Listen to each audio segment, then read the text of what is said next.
ಮಾಡಿದೆ, ಸ್ವಲ್ಪ ಬೇಕಾಕದೆ, ಆಮೇಲೆ ಇವಾಗ ಬೆಂದಿರುತ್ತೆ ಫ್ರೆಂಡ್ಸ್. ನೋಡೋಣ ಬನ್ನಿ.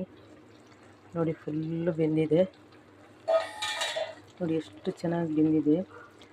ಕಾಲಿಫ್ಲವರ್ ಆಗಲಿ, ಹೆಸರು ಕಾಳು ಆಗಲಿ, ಮತ್ತು ಆಲೂಗಡ್ಡೆ ಆಗಲಿ, ಹಲಸಿನ ಬೀಜನೂ ಹಾಕಿದ್ದೀನಿ. ಎಲ್ಲನೂ ನೋಡಿ, ಇದು ಹಲಸಿನ ಬೀಜ ಎಲ್ಲನೂ ಚೆನ್ನಾಗಿ ಬೆಂದಿದೆ.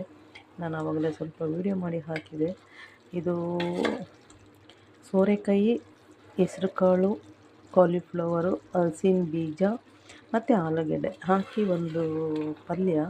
ಇದು ಚಪಾತಿಗೆ, ದೋಸೆಗೆ ಚೆನ್ನಾಗಿರುತ್ತೆ. ಸಿಂಪಲಾಗಿ ಮಾಡಿದ್ದೀನಿ. ಅಚ್ಚ ಖಾರದ ಪುಡಿ, ಅರಿಶಿಣ ಪುಡಿ, ಉಪ್ಪು, ಒಗ್ಗರಣೆಗೆ ಈರುಳ್ಳಿ, ಬೆಳ್ಳುಳ್ಳಿ, ಟೊಮೆಟೊ, ಕರಿಬೇವಿನ ಸೊಪ್ಪು, ಹಸಿಮೆಣಸಿನ್ಕಾಯಿ ಎಲ್ಲ ಒಗ್ಗರಣೆ ಮಾಡಿಕೊಂಡು ಎಲ್ಲ ತರಕಾರಿಯನ್ನು ಹಾಕಿ ಇವಾಗ ನೋಡಿ ಗುಜ್ಜು ಥರ ಚೆನ್ನಾಗಿ ಬೆಂದಿದೆ, ಚೆನ್ನಾಗಾಗಿದೆ. ಹಲಸಿನ ಬೀಜನೂ ಹಾಕಿದ್ದೀನಿ, ಯಾಕಂದರೆ ಮೊನ್ನೆ ಹಲಸಿನಕಾಯಿ ತಂದಿರೋದ್ರಲ್ಲಿ ಒಂದು 4-5 ಹಲಸಿನ ಬೀಜ ಇತ್ತು, ಅದನ್ನು ಹಾಕಿದ್ದೆ. ಅದನ್ನು ಚೆನ್ನಾಗಿ ಬೆಂದಿದೆ.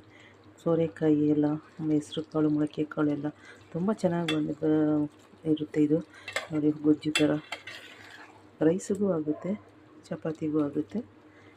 ನೀವು ಸಿಂಪಲ್ಲಾಗಿ ಈ ಥರ ಬೇರೆ ಮಸಾಲೆ ಹಾಕದೆ ಮಾಡಿ.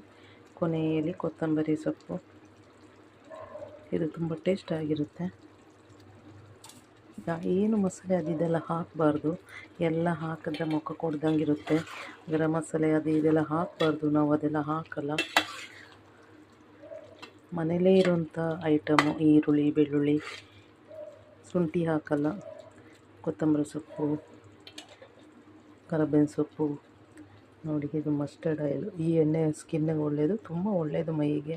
ಕೊಲೆಸ್ಟ್ರಾಲ್ ಇಲ್ಲ, ಅದಕ್ಕೆ ನಾವು ಮಸ್ಟರ್ಡ್ ಆಯಿಲ್ ಯೂಸ್ ಮಾಡ್ತೀನಿ. ಇವಾಗ ಪಲ್ಯ ರೆಡಿಯಾಗಿದೆ ಫ್ರೆಂಡ್ಸ್.